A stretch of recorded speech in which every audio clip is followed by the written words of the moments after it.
In this video, we will discuss the World Trade Organization.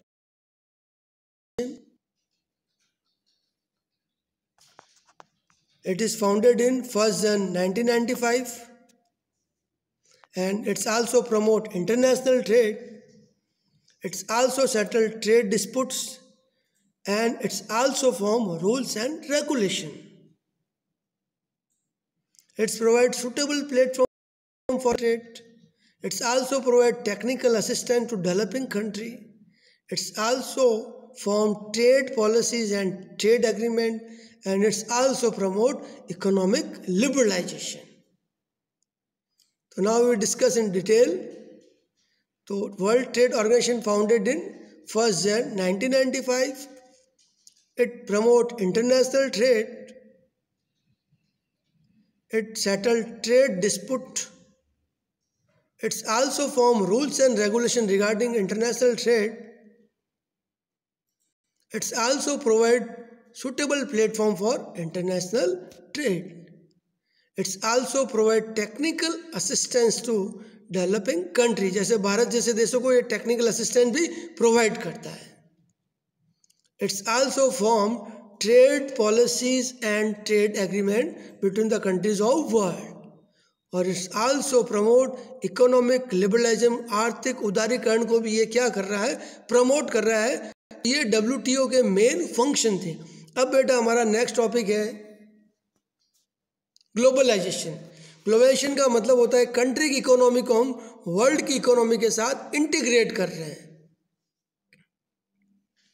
तो globalisation means integration of the economy of a country with the world economy.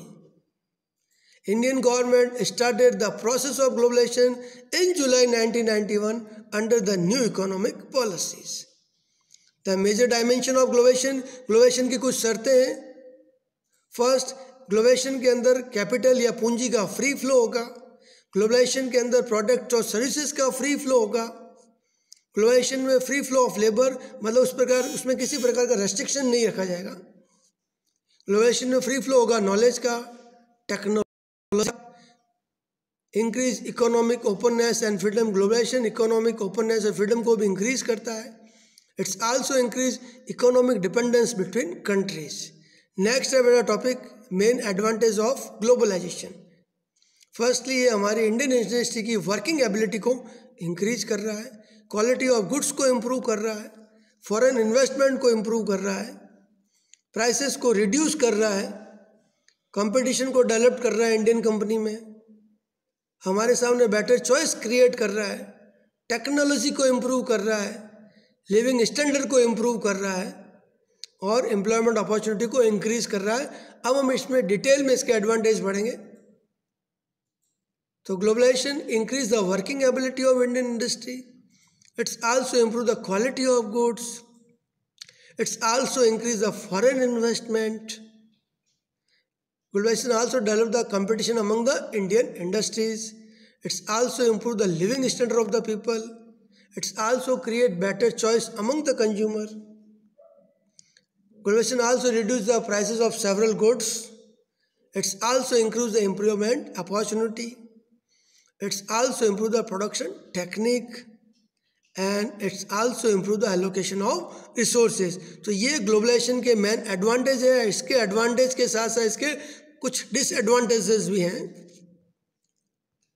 तो firstly globalization destroy the cottage and small scale industry of India. फिर it's also increase the problem on employment. Globalization की वजह से सिर्फ skilful people को काम मिल रहा है, अनस्किल को काम नहीं मिल रहा है, जिससे अनएम्प्लॉयमेंट की प्रॉब्लम सीवियर हो रही है.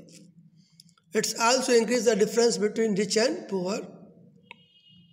It's also lead to environment pollution and it also led to exploitation of natural resources and exploitation of worker. Globalization की वजह से वर्कर ज़्यादा समय तक काम कर रहे हैं. They are forced to work more hours. It's also lead to monopoly of multinational company. Globalisation की वजह से जो भी बड़ी बड़ी कंपनी की मोनोपोली मार्केट में डे बाय डे इंक्रीज हो रही है. It's also lead to regional imbalance. Globalisation की वजह से कुछ क्षेत्र में डेवलपमेंट ज़्यादा हो रहा है, कुछ रीजन में डेवलपमेंट कम हो रहा है, जिससे रीजनल इम्बैलेंस क्रिएट हो रहा है. और it also decline human values and moral values. Globalisation की वजह से मॉरल वैल्यूज़ और ह्यूमन वैल्यूज़ का भी डेक्लाइन हो रहा है, क्योंकि उसकी वजह से मनुष्य को मशीन समझाया जा रहा है। फिर नेक्स्ट टॉपिक है कॉन्सेप्ट ऑफ स्वदेशी।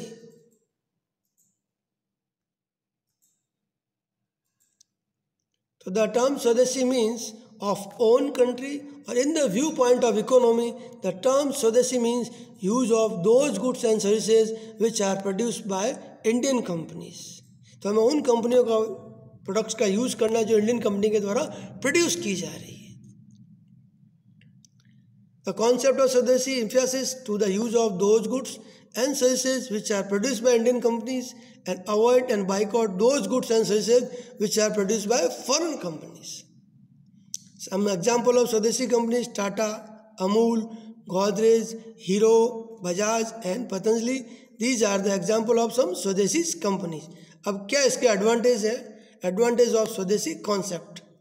Firstly, it's increase the demand of Indian goods, जिसकी वजह से इंडियन कंपनीज का या इंडस्ट्री का डेवलपमेंट होता है। दिस कॉन्सेप्ट ऑफ स्वदेशी also increase the national income. स्वदेशी कॉन्सेप्ट से हमारे नेशनल इनकम में इंक्रीमेंट होता है। It's also increase the employment opportunity.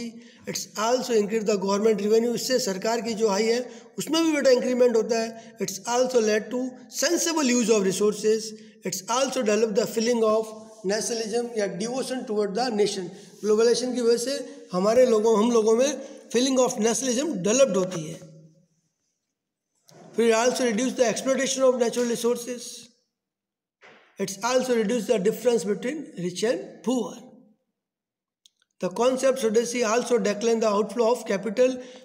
Globalisation की वजह से जो हमारी कैपिटल है, जो पूंजी बाहर जा रही थी, तो स्वदेशी कॉन्सेप्ट की वजह से वो जो पूंजी का आउटफ्लो है वो रुक जाएगा या बंद हो जाएगा।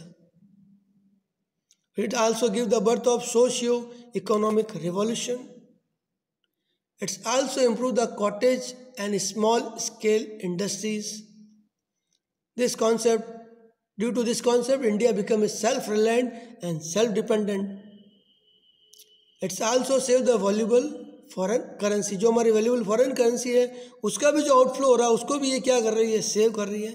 And last is it's also reduce the pressure of developed countries and MNC. Globalisation की वजह से डेवलप्ड कंट्री और मल्टीनेशनल कंपनी जो हमारी कंट्री में प्रेशर कर रही थी उसको भी इन्होंने क्या किया है, इसने रिड्यूस किया है। तो in this video you get the knowledge of globalization, world trade organization and the benefit of swadeshi. Thank you student. Last video में इस चैप्टर के सारा टॉपिक डिस्कस होगा।